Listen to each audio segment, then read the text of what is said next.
This is Pet Life Radio. Let's talk pets.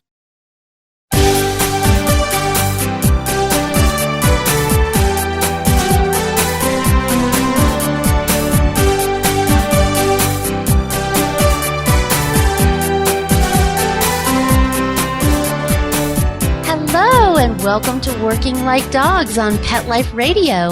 Thank you for joining us today. We're your hosts. My name is Marcie Davis, and my co-host is my trusty service dog, Whistle. And we're thrilled to be with you today to talk about our favorite subject, working dogs and working animals. And today, our guest is Zane Roberts, who is the lead canine trainer from MSA Security. And MSA Security is the largest private provider of dogs who are trained to sniff bombs or bomb dog teams. So come right back after these quick messages as we welcome Zane Roberts to the show. Sit. Stay. We'll be right back after a short pause. Well, 4 to be exact.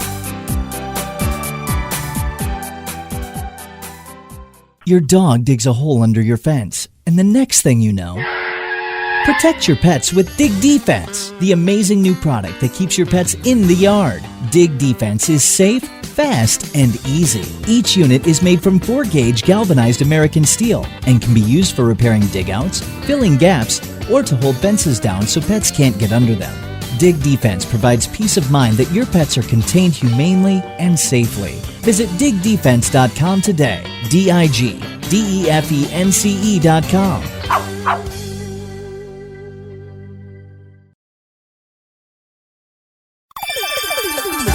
Let's talk pets on PetLifeRadio.com.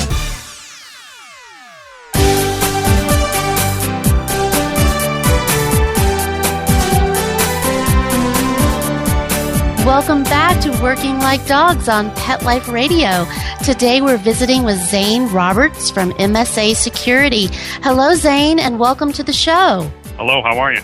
I'm great. How are you? Oh, just great. Glad to be on the show. Yeah, well, we're so excited because, bomb-sniffing dogs are not something that we talk about every day. So we're really excited to have you on the show to really educate us about bomb dogs. So can you tell us, how did you get started working with these dogs? In January 1st of 2011, I retired from the Bureau of Alcohol, Tobacco, Firearms, and Explosives. I was a special agent for 25 years.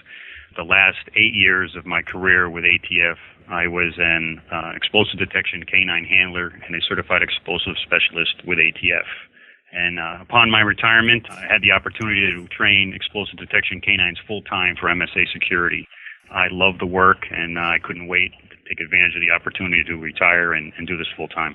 Wow. Yeah. Well, what a great way to go into retirement, to get to spend time with dogs. That's my idea of an ideal retirement.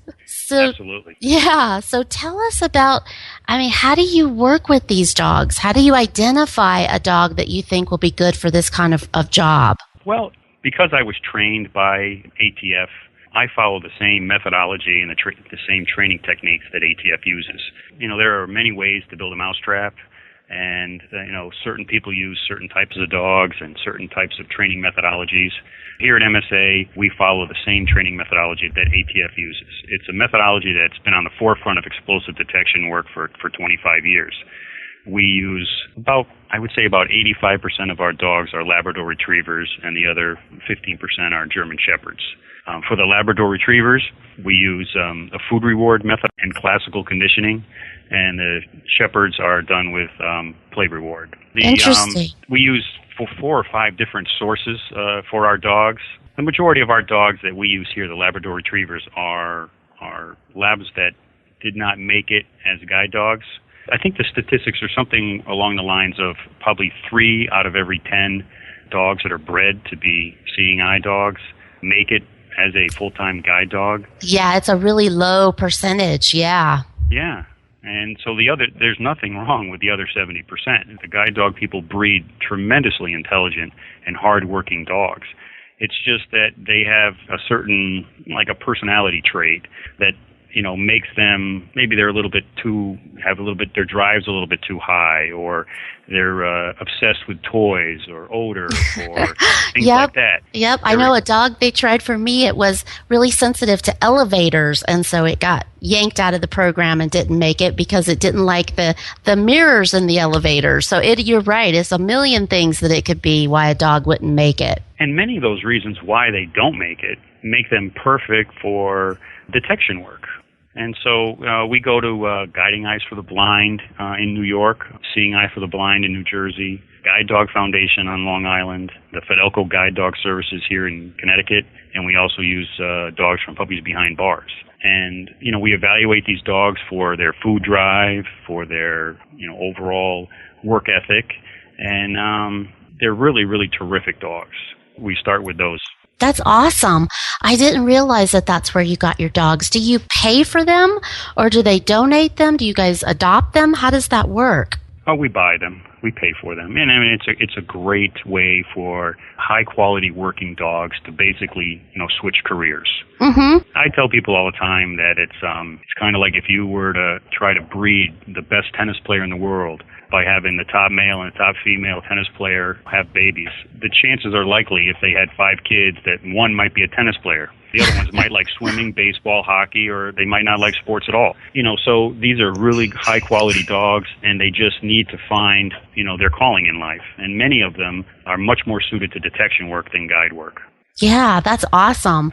Well, I know I hear about dogs changing careers all the time, and this is a perfect example of that. And like you said, I mean, each dog is different and what they like and what motivates them. So that's really awesome that you can work with these programs and support them as well, because I know how much they put into raising each of these dogs and caring for them and getting them ready for a professional life. So it seems like a perfect relationship. So when you get those dogs, because their dogs are probably at least a year or older because they've been through the basic before they decide that they're not going to be suited to be a guide dog. So how long does it take once you get the dog to actually train them in explosive detection? It takes approximately 3 to 4 months to fully train an explosive detection canine. We follow a basic 6 to 8 week imprintation program.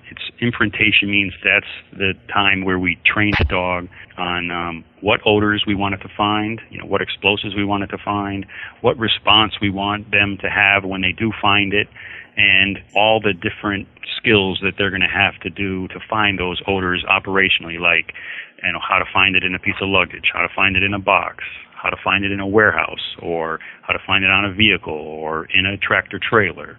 We go through all those motions. It's not enough just to teach the dog to find what odor you want, but you have to help him navigate through the different skills you want him to do. So do you teach him any other skills, or is it just strictly bomb detection? Most of them come with, the basic skills that they learned in guide dog service, so we just worry about their ability to detect explosives. Mm-hmm.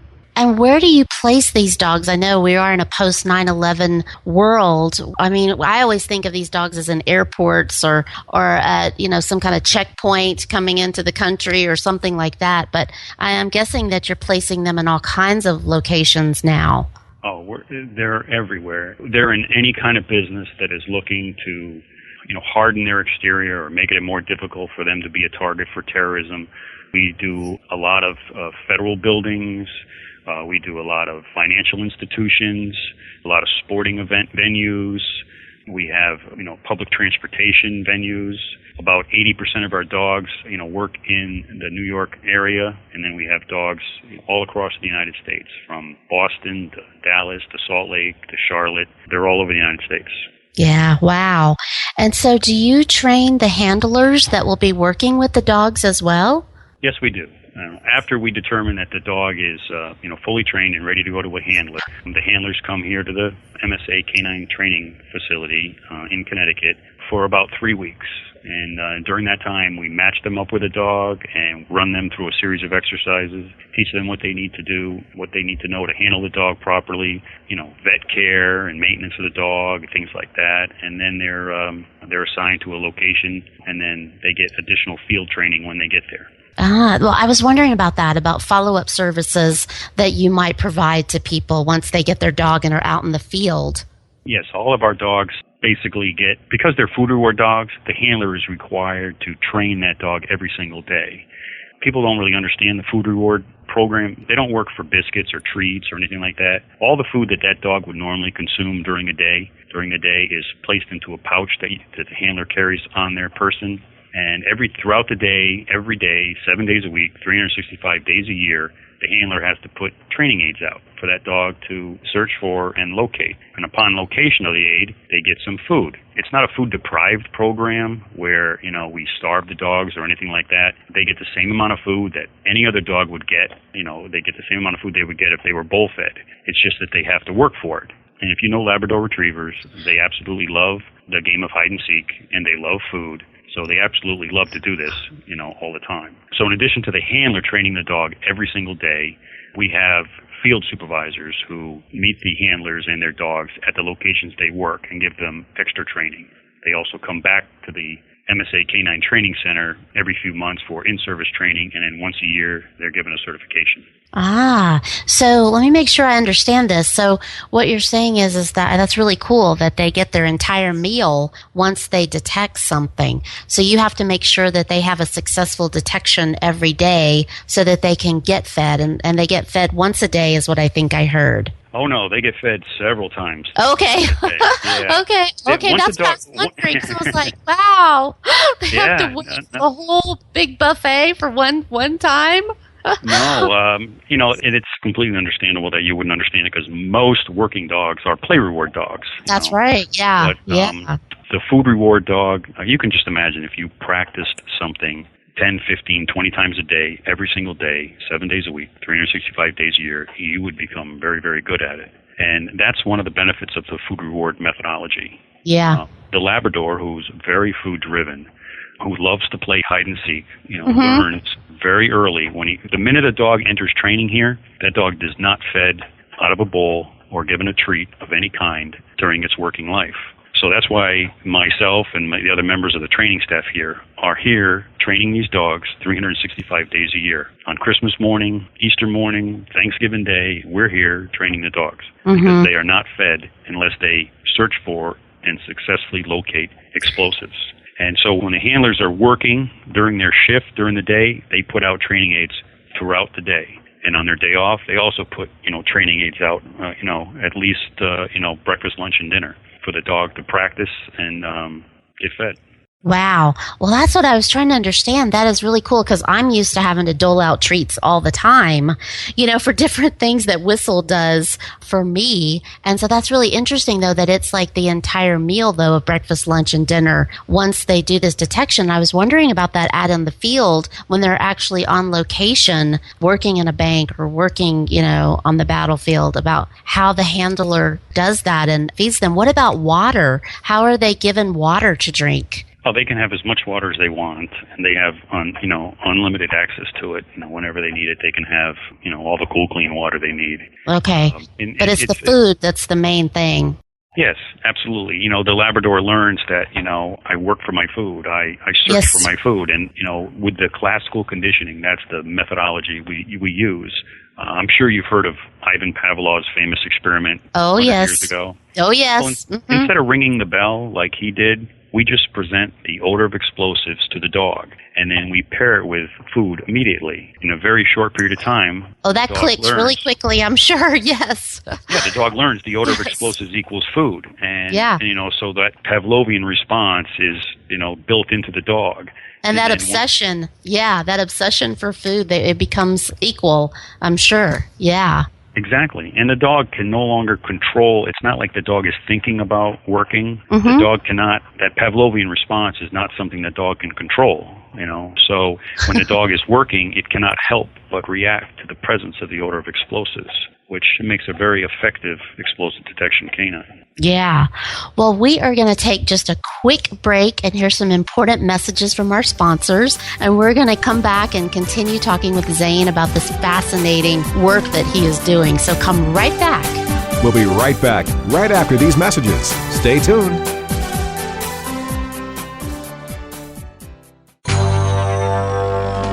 It's designerpetsweaters.com. Hand-knitted designer sweaters for your precious pup or cool cat. Beautiful couture patterns for your pets, including custom-knitted formal wear, casual wear, yachting, and even sports-themed. Many designer pet sweaters include feathered tammy hats, top hats, and a lot of sparkle. Each sweater includes leg loops, front paw sleeves, and leash opening. Visit designerpetsweaters.com to order your four-legged fashions today. Your pets will stay warm for the winter and be runway ready. Large or small, we fit them all. designerpetsweaters.com. Let's talk pets Let's talk pets on Pet Life Radio. Pet Life Radio. PetLifeRadio.com.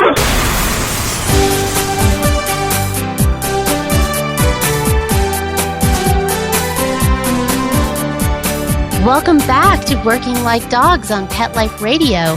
And we're visiting today with Zane Roberts from MSA Security. And he is educating us about bomb-sniffing dogs, which is just amazing. And before the break, we were talking about how he uses and the other trainers use food to actually train their dogs so that they understand the importance and they get the drive in order to identify bombs. So, tell us more about that.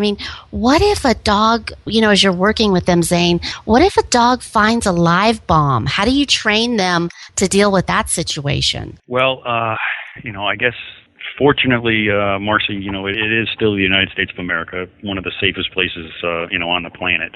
And, by the grace of God, we don't find too many live bombs. But there are many actual explosives that are part of the dog's everyday search life. What I mean by that is, for instance, if we're searching a venue that's going to have a fireworks display, fireworks contain explosive materials that our dogs detect.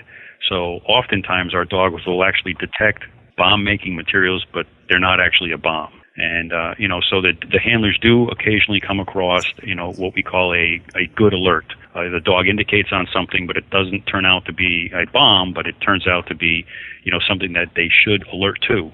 An ATF chemist once taught me a long time ago that, there's probably over 19,000 different explosive compounds that a bomb dog needs to find.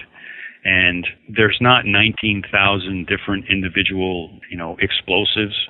There may be hundreds of different types of, for instance, smokeless powders, or dozens of different types of plastic explosives, things like that. But all of those 19,000 compounds fall into, one of 5 chemical families.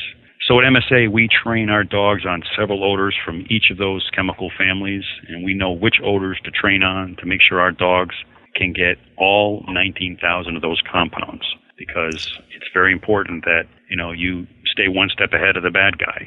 And, so we are constantly monitoring what's going on overseas. When a lot of places, they come up with new and innovative ways to make a bomb or different bomb materials, we'll test our dogs on it. And so far, none of our dogs at MSA have actually found a real explosive that was designed to hurt someone, and that's a good thing. But we do come across, every once in a while, we come across some of those compounds that are legitimately being transported, like maybe firearms evidence or ammunition being sent to a location, things like that. And what's like a schedule for a day and one of these, a work day for one of these dogs? Can they work for so many hours and then they have to be off for a break, or how does that work? What's their work day look like? Most of our dogs work an 8 or a 12-hour shift. And there's a big difference. I'm sure you know this, having a service dog and, been around working dogs before. There's a difference between a dog being with a handler for 12 hours and actually searching for 12 hours. It's incredibly difficult work. These detection dogs are athletes. And, they need to have that search time, the ability to, search for what they're looking for. That needs to be built up, in a dog the same way a runner would work on his long-distance running, for instance. No one can just wake up one morning and say, you know what, I'm thinking the marathon's a good idea. It's go out for 26 miles. It's a process. And these dogs are the same way. When we get them initially, they don't work very far before they find an aid, but during the 3 months or so that they're here, the distance between a training aid on a car, it may go from one aid on 2 or 3 cars to 3 or 4 aides on 80 or 90 cars. And that's something that needs to be built up over time. And so, the average to answer your question, the average day for our handlers, they may be working for 12 hours, but the dog will be searching and, using its nose, searching packages or checking the truck or checking a vehicle on and off throughout those days. But they get plenty of rest. They get plenty of, access to food and water, and good chance to rest in between sessions in which they're needed. Yeah, I was wondering about that, and I couldn't agree with you more that they're just incredible athletes. That's how I always describe Whistle, as he is an Olympic athlete, that's just so conditioned and so at the top of their game. It's really amazing. But, I was thinking about that and the different environmental aspects of the job for these dogs, because they're going into so many different environments, and some of them very harsh if they're in the battlefield. Do you do anything to prepare the dogs for the different types of environments that they're going to be working in? It's hard. It really is hard. The training center is located in a rural town in Connecticut. It's really, really difficult for us to recreate Manhattan. And, a lot of these dogs have never been into the city like that, but most of the guide dogs have been, well socialized, and they've been taken onto trains, and they've been given, trips in cars, and they've been exposed to city traffic and things like that. As far as, the dogs we don't really have too many dogs that have had any issues with environmental problems. If we do, it's usually something that the handler can train their dog and have the dog adjust to rather quickly. Labradors are pretty flexible in that area. What's the average work life for one of these dogs? Well, we get the dogs someplace between 1 and 2 years old, and we like them to work till they're around 8. At 8 years old, we basically look to retire them. And most handlers do not want to give up their dog that they've worked with for, 6 or 7 years. So I've met a lot of our handlers whose dog was, 7 last year, and this year it's 6. Just they don't ever want to give up their dog. And, I certainly can relate to that. Yes. Yes. Yeah, all dogs should have a chance to just, retire and relax. And, but some of them, they've been going to work with their handler for, so many years that, they just want to keep going. Yeah. Yeah. Well, so what happens? Does the handler have the option of keeping the dog, or does the agency own the dog? How does that work, Zane? Well, the dog belongs to MSA, but in every example that I can think of, when the dog reaches 8 years old, the handler retires the dog and it becomes the handler's pet. And then the handler will come here and get a replacement dog to go to work with, and that dog just becomes his house pet. Okay. Yeah, I know that's what my husband always looks forward to, the day when my dogs get to retire, because then it becomes his dog. So he loves that day. I am heartbroken, but he honestly, quietly is happy, because that means that he gets to have my dog as his pet. So I was wondering about that. So that's really interesting. So you guys are a private company, and people purchase the dogs, or agencies purchase the dogs from you, but you still retain ownership? Well, people don't purchase our dogs from us. We're a full-service security company. We provide an array of services, and explosive detection canines are just one aspect of what we do at MSA. And all of our dogs that we train here at our facility work for MSA employees. And, for instance, a client will hire us to search all the packages, or, search their grounds, or, check every vehicle coming in and out of their facility. They'll hire our security company. We will train a dog, give it to our handler. All of our handlers are either, retired law enforcement or ex-military handlers, or handlers of ex-military people, or ex-police officers who handle our dogs. And so we don't sell dogs really to other places. People hire our company to do security work, and we give them to our employees to work. Gotcha. So they're just another benefit of the services that MSA provides. Okay, I got you now. Wow, that's awesome. Well, because I have people ask me all the time, how can they get a career in training working dogs? And so you said that most of your trainers are retired. What would you recommend to someone if they want to get into this and have it as a career, as a training, a law enforcement type working dog? That's a good question. So I became involved in canines and explosives, post 9/11. Many of the resources from ATF were readjusted to the war on terror, from the war on violent crime. And so ever since I got into this field, almost everybody has been taught. All the trainers were either military trainers, law enforcement trainers. There's no place you can go to school and I want to major in working dogs and learn how to be a dog trainer. It's basically like an on-the-job study. Yeah, I know. I think that's why people are so curious about it, because we're hearing more about it and we're seeing these dogs out in public, but it is like this well-kept secret of how you break into that so that you could really work with them. But it does seem like law enforcement is the best route to work with state police or whatever local law enforcement agencies to really get in and get that opportunity. But even that's hard from what I hear, that you really have to compete in order to get those opportunities. Like in ATF, you don't hire on to be an ATF canine handler. First, you have to be a special agent, and I was probably doing work for ATF for 17 years before I got a dog. And it is something that it's hard to just be a 21-year-old interested in dogs and wanting to work dogs your whole life.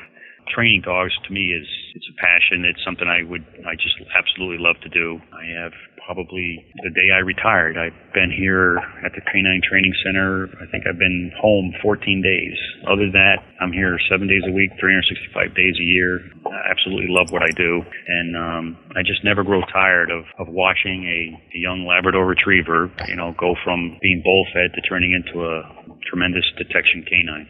Yeah, wow.